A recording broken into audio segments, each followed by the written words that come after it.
Shalom pemirsa yang diberkati Tuhan. Bertemu kembali dalam seri pelajaran Sekolah Sabat. Sebelum kita mempelajari Sekolah Sabat kita, mari kita bersatu dalam doa. Ya Allah Bapa kami di surga, pada saat ini Bapa kami akan segera mempelajari firman-Mu.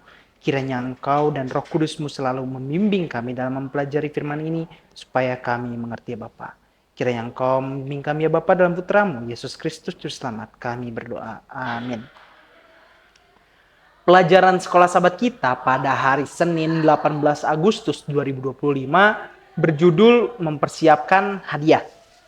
Kita dapat membaca Keluaran 19 ayat 9 sampai 25.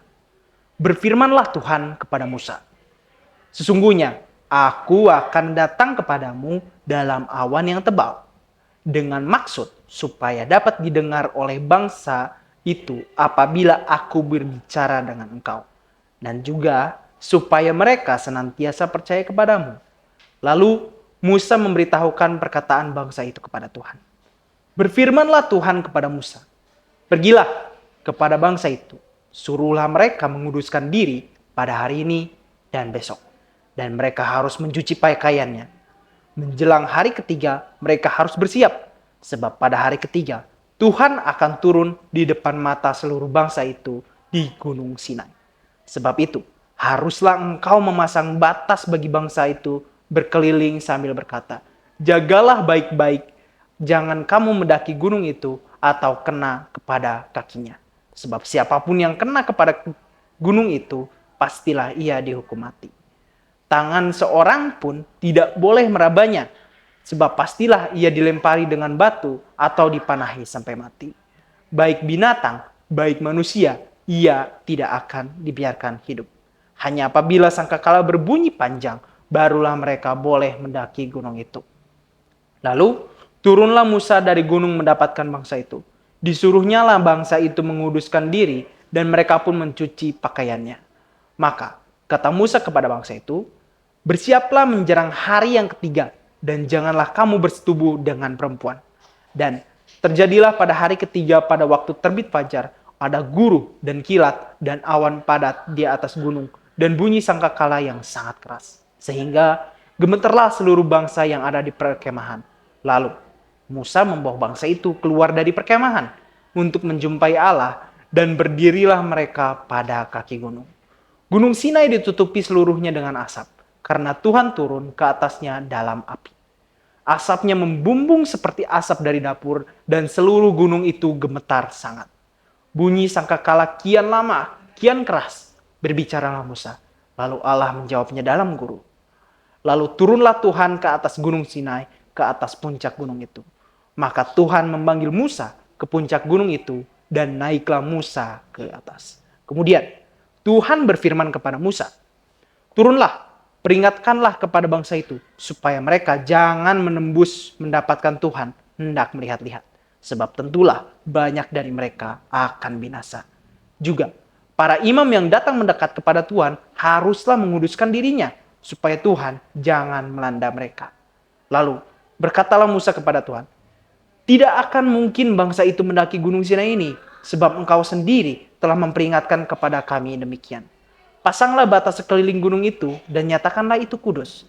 Lalu Tuhan berfirman kepadanya, "Pergilah, turunlah kemudian naiklah pula engkau beserta Harun. Tetapi para imam dan rakyat tidak boleh menembus untuk mendaki menghadap Tuhan, supaya mereka jangan dilandai." Lalu turunlah Musa mendapatkan bangsa itu dan menyatakan hal itu kepada mereka. Bagaimanakah Allah mempersiapkan bangsa Israel untuk menerima 10 perintah Allah ini? Saudara-saudara, Tuhan memberikan instruksi khusus tentang apa yang harus dilakukan oleh bangsa Israel. Dan sebagai persiapan untuk menerima 10 perintah di Sinai, kesucian lahiriah mereka harus mencerminkan penyerahan diri sepenuhnya kepada Tuhan. Dan mereka harus siap untuk perwujudan kemuliaan Tuhan yang akan segera datang. Dan ketika hal itu terjadi, itu disertai dengan ada guruh dan kilat dan juga awan padat di atas gunung dan bunyi sangkakala yang sangat keras, dan sehingga gemetarlah juga seluruh bangsa yang ada di perkemahan itu, yang tadi tertulis dalam Keluaran 19 ayat 16. Dekalog atau bisa kita bilang 10 perintah Allah adalah inti dari wahyu Allah dan etika Alkitab. Dan saudara-saudara sekalian, Dekalog membentuk inti dan fondasi dari standar-standar ilahi bagi seluruh umat manusia. Prinsip-prinsipnya bersifat kekal dan universal. Dan menurut catatan Alkitab, Dekalog disampaikan oleh Tuhan.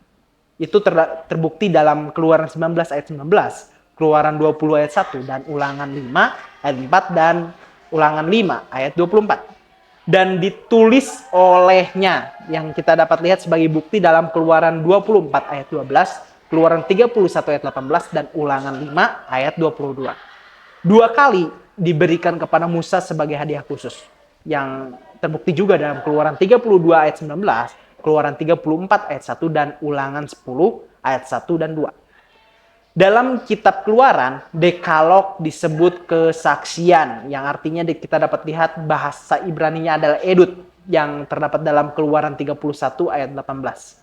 Atau disebut juga perkataan perjanjian, yang bahasa Ibraninya dibre atau haberit, dalam Keluaran 34 ayat 28. Dalam kitab Ulangan, perintah-perintah tersebut ditulis pada loh-loh perjanjian yang dijelaskan dalam Ulangan 9 ayat 9, 11, dan 15. Tak satu pun kitab dalam bahasa Ibrani yang menggunakan istilah 10 perintah Allah. Bahasa Ibraninya adalah mitzvot atau perintah-perintah. Sebaliknya, 3 kali mereka menyebutnya 10 firman.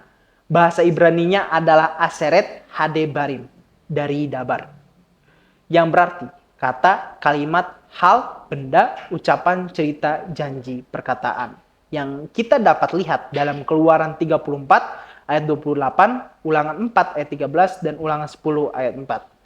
Ada 2 versi Dekalog dengan perbedaan yang sangat kecil. Yang versi pertama dicatat dalam Keluaran 20 ayat 1-17, dan versi kedua dalam Ulangan 21 ayat 3-21.